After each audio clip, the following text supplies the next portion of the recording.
So you've decided to move out of California to live somewhere else with a lower cost of living, but you love your home and you want to keep it as a rental. The only problem is that you've never done this before and now you're feeling a little lost and overwhelmed trying to figure out what you need to do. Well, don't worry, I got you. My name is Sean and my wife and I own 34 units across the nation. And we used to live in the Bay Area, but we moved to Texas about a year and a half ago. But since we love real estate, we kept our home and converted it into a rental property. So in today's video, I'm gonna share all of my tips and lessons learned about turning your primary home into a rental property so that you can have the smoothest transition while maximizing your profits. And be sure to stick until the very end to get a free bonus that will make this whole process a lot easier. So step number 1 is to give your home a minor facelift. If you've been living in your home for a very long time, there's a good chance that a lot of things you have in your house are outdated. So if you want to maximize the amount of rent you can get, you definitely want to do some updates that give you the most bang for your buck. So one of the easiest things you can do is change the flooring, especially if you have old flooring or dirty carpets. And another thing you can do is to repaint the entire house. So my wife and I actually decided to paint our home in the middle of COVID,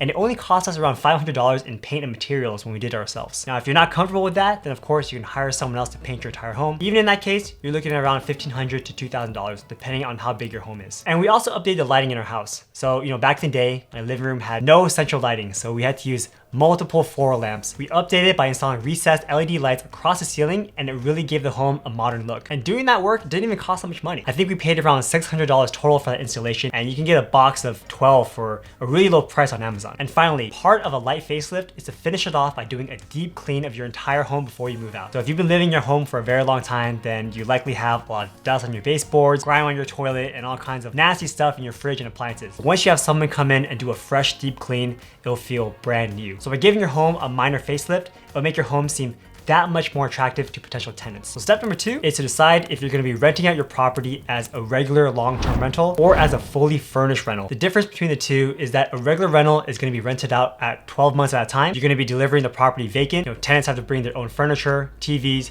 pay for the own utilities and all that stuff. Whereas a fully furnished rental will be something similar to renting out your home like a hotel, where you have everything set up for your guests. So that means that you're gonna be the one putting in the furniture, and then you're gonna be paying for all the utilities like the internet, gas, electricity. Now, booking a fully furnished rental is convenient for your guests because they can live in your home for a short stay without needing to put in a large security deposit or being locked into a year-long lease to stay at a nice place that they may only need for a few months. Now, it may sound like a hassle to do all this work, but the beauty of renting your home as a fully furnished rental is that you can charge a lot more money for it. The average rent you get is probably gonna double what you get from a traditional rental. And that's an added benefit. If this is your own home and you already have decent furniture, then instead of having to pay to remove it and then pay to put it in storage somewhere or even pay to have it be transported to your new home, you can just leave your old furniture behind. So in fact, when we moved to Texas, we only brought with us what could fit in our car, such as our computer and our clothes. All the furniture was left back into our old home. Of course, your furniture has to be actually good looking. You can't just have a crappy bed in there or some random couches and tables, because otherwise your guests aren't gonna like it and you're gonna get bad reviews. And those reviews will make or break your business. And when you're renting on a short-term basis, you may get 9 guests who are super chill and love your home, and you may get 1 guest who is just really nitpicky about everything. So you need to be nice and try to make everyone as happy as possible. Step number 3 is to update your insurance policy. Let's assume that everything goes really well,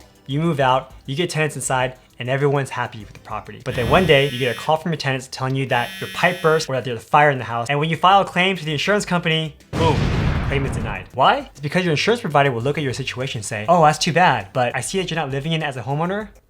Too bad, you're not covered under a policy. You should have been paying for a rental one. So that means that you're gonna be left to foot the entire bill yourself out of your own pocket. So once you move out, you need to call your insurance company and let them know that you're no longer living in it and you're planning to rent it out so they can change your policy for you. Now, it's also worth mentioning that your insurance policy will also differ if you're doing a long-term rental, meaning 12-month leases, versus something shorter like renting on Airbnb. Because when you rent your property as a short-term rental, naturally, you'll be riskier than someone who has only one tenant in place for a long time, and therefore they're gonna charge you more for it. So talk to them, see what plans they have, shop around if the rates aren't that great, and then update your policy as soon as you can. By updating your insurance policy before renting out your property, you're protecting yourself from paying tens of thousands of dollars in damages out of your own pocket. Now, step number 4 is decide if you're doing self-management or if you're hiring a professional property manager. So let's get into pros and cons of each. When you're self-managing, you'll have the most control over all the decisions, including tenant selection, lease terms, and choosing the right contractors to get the job done. You'll also be able to save costs because you won't have to pay property management fees, and you'll also be able to find the best deals for everything that you do. But the big downside of self-management is that it just takes a lot more time. Self-management can also be very stressful because you may not have the systems in place to deal with everything efficiently. Whereas if you just hired a property manager, it'll save you a lot of time because they're the ones who'll handle everything for you, such as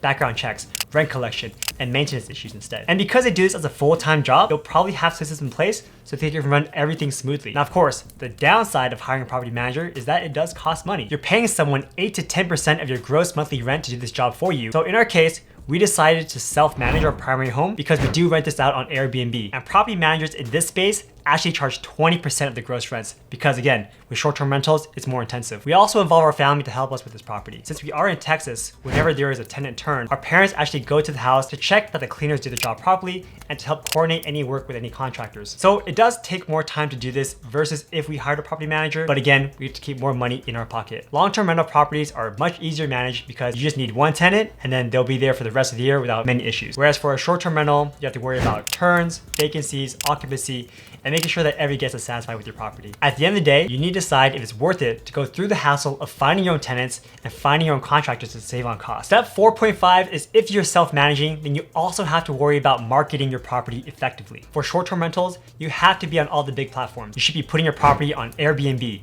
VRBO, and maybe even Furnish Finders if you're renting on a midterm basis. I highly recommend going into your property with a professional photographer and taking really nice pictures of your home and then touching them up afterwards on Photoshop so that when you post them online, they look amazing. These photos will determine if you can charge a premium on your home or if you have to settle by renting your property out as cheaply as possible. And step number 5 is to make sure your bookkeeping is solid. The whole point of renting out your home as a rental is so that you can bring in some extra income. But imagine if that ended up making you lose money because you got sued down the line because you didn't have your paperwork in order. That would be a complete nightmare and would defeat the purpose of renting your home out in the first place. So make sure that all of your bookkeeping is solid. As an example, if you do asset protection, you should move your property into an LLC or a trust so that if something happens and you get sued, it doesn't blow back on your personal investments and personal accounts. You also want to start tracking down all of your expenses you're making related to the property. Now, one of the big beauties of changing your primary into a rental is that any repairs on this property are now tax deductible. Like in the past, if you had a repair on a leaky faucet, that was just money out of your own pocket. But now that it's a rental property,